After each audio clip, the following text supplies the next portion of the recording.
Korban penganiayaan Mario Dandi CS yakni Kristalino David Ozora mulai dirawat di rumah atau home caring per hari ini Minggu 16 April 2023.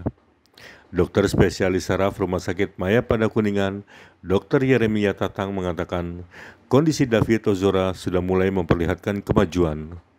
Meski begitu, Yeremia menuturkan belum bisa memastikan kapan David bisa kembali bersekolah seperti sedia kala.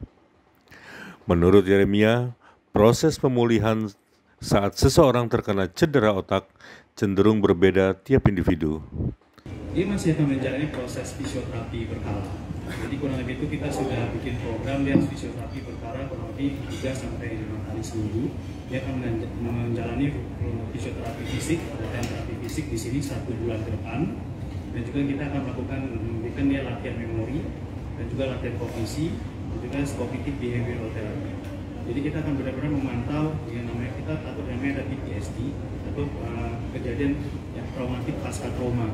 Nah ini yang kita akan pantau ke depannya supaya dia tidak mengalami PTSD ataupun cedera yang cukup berat akibat kejadian kemarin. Jadi 1 bulan ini akan menjadi fase recovery yang sangat penting buat si David. Jadi kita akan benar-benar pantau dia dengan sangat ketat sekali di sini. Termasuk nggak cuma masalah terapi fisik, dia punya nutrisi, dia punya paru-paru, organ dalam lainnya yang terkait akibat infeksi yang kemarin. Jadi semuanya akan dipantau berkala di sini selama 1 bulan. Perkiraan untuk dari anak-anak David ini untuk bisa kembali bersekolah itu kira-kira perkiraan akan berapa lama lagi? Ini pertanyaan yang cukup bagus, tapi susah dijawab. Karena ini kondisi ini akan berbeda tiap-tiap orang sih. Jadi ada yang cepat, ada yang lambat. Memang secara kita lihat dalam waktu 50 hari ini pemulihan progresnya cukup signifikan dan progres cukup drastis. Tetapi biasanya untuk ke motorik halus, untuk kognisi yang tersisa, itu memang biasa membutuhkan waktu sampai berbulan-bulan bahkan bertahun-tahun. Nah ini sekarang tinggal melihat daripada kondisi otaknya sampai seberapa banyak bisa pulih. Untungnya David ini masih muda, maka recovery-nya jauh lebih cepat dibandingin orang yang lebih tua. Tetapi bagaimanapun juga ini waktu awal pun kondisinya koma. Jadi memang dia membutuhkan waktu sedikit lebih pelan dibandingin kondisi yang lebih ringan.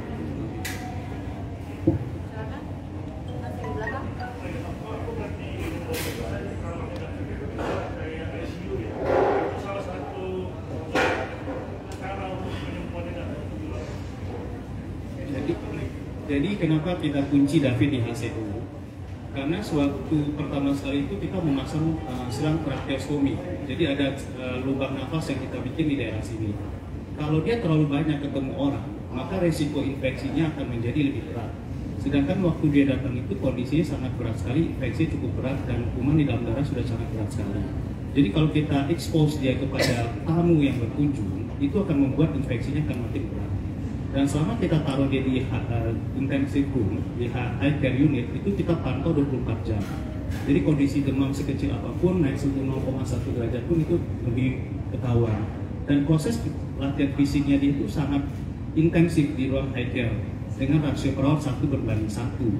Jadi dia itu bisa mendapatkan latihan fisik itu per 2 jam sekali. Makanya bisa dilihat tadi dia bisa jalan dengan kondisi yang cepat. Padahal dia datang koma dan otot kedua kaki susut. Nah itu dia kenapa kita kunci di high care.